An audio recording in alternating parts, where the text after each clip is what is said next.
Thank you, sir. I started with saying that gurus is not your thing, eh? Yes, unfortunately, gurus have become such monsters on this planet today. And you guys who have had everything, still have everything you can reasonably ask for, created a market for those people. And they are exploiting all the people here in the Western countries, particularly in America, telling them that they have answers for all their problems which they are facing today.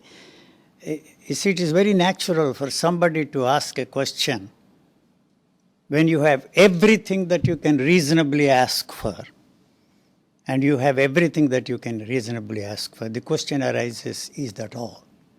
The moment that question springs up inside of you and you throw it at others, you have created a market for them all.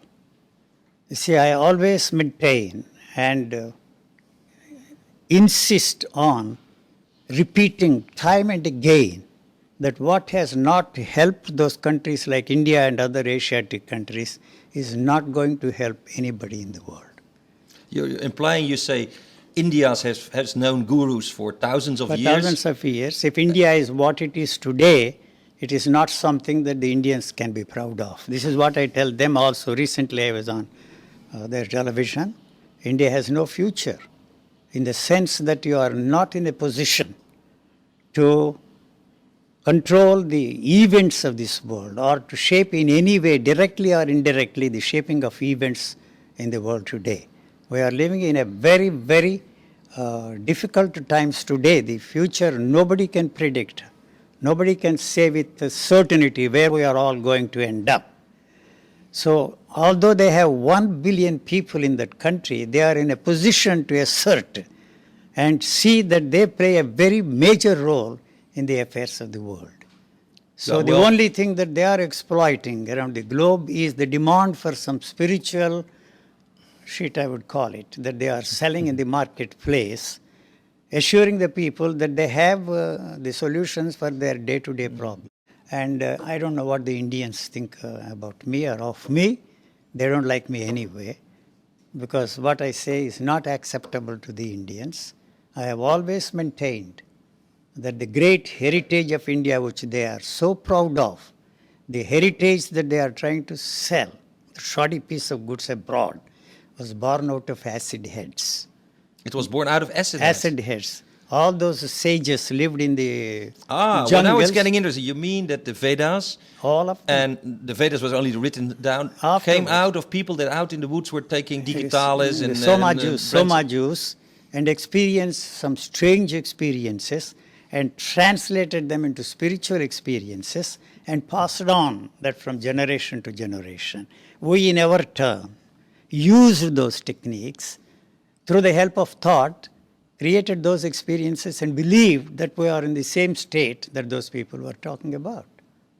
Wait a moment. So you're basically saying that the psychedelic experience is the basis of the religion? Is the religion. It started that way in India. Okay. Well, then I have to ask you, have you taken I have psychedelics? never taken. Anybody who has not smoked will never condemn others smoking.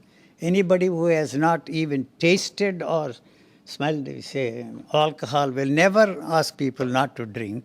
Anybody who has not taken drugs will not condemn drugs. You see? But at the same time, I do not encourage that. I maintain, even today, I insist that drugs should be legalized. Then, you see, you will be surprised. It will fall in its proper place.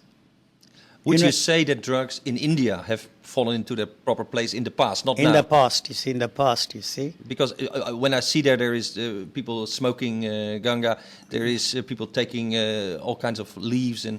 Yes. Nothing is, that is no different from any spiritual experience. But so what do you think that happens in the mind when people take this psychedelic? They experience extraordinary, quote-unquote, similar to spiritual experiences, bliss, beatitude, immensity and love. And the feeling of unity. The feeling of unity. And you experience the same things when you take drugs. I have known the fellow who has written my biography, Mr. Mahesh Bhatt. He was one of the top movie directors, and he has written my biography, and he was not exposed to the religious background at all. First time when he took drugs, He experienced all the spiritual experiences, all the sages, saints, and saviors of mankind in the past and present and yet to be born. They are going to experience the same thing. He talked about it in such an extraordinary way. So there is nothing marvelous about it. The moment you legalize that, it will fall in its proper place. The governments are involved in making money. The other day they said $92 billion. Made by And the why drug you lord. put all these young people into prison and destroy them? You see, meditation is one of the worst techniques that people are preaching. Okay, this is not a strong statement. You say meditation, Is the- which is preached by the Buddhists and the Hindus, and you say it doesn't serve any good? Nobody has done seriously meditation. This is what I point out to the people. If you have meditated very seriously for longer periods than they claim that they have done, they will either end up in the loony bins, singing looney tunes and merry melodies, or commit suicide, jump into the river. Many of those sages in India who practiced yoga, who practiced meditation techniques, they all committed suicide, and they called that jala samadhi. You see, those people, if they jump into the river and commit Yeah, suicide, it's like they want to be one with God, and that's it. that's Yeah. all. That's the way they interpret that and make them feel good, the followers of those countries. But that's who takes. No, but one thing you don't realize, if it remained in that small, limited scale and limited sphere of human activities, it would have been finished long time ago.